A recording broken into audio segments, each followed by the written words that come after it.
একজন উচ্চপদস্থ অবসরপ্রাপ্ত সরকারি কর্মকর্তা, সে যাকে যেখানে পায় রাস্তাঘাটে তাকেই চাকরি করার জন্য বা চাকরিতে ঢোকানোর জন্য উদ্বুদ্ধ করে। এই লোকের বাপদাদা ছিল জমিদার বংশের এবং পাকিস্তান আমলে এই লোকের একারই ছিল শত কোটি টাকার সম্পত্তি।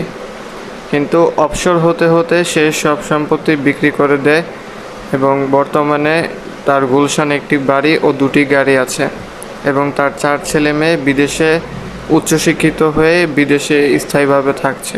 কিন্তু এই লোক রাস্তাঘাটে বিশেষ করে গরিব দুঃখীদের দেখলেই সে চাকরি করার কথা, চাকরিতে ঢোকানোর কথা বলতে থাকে। এটা কেন করে এটা আমি বুঝলাম না।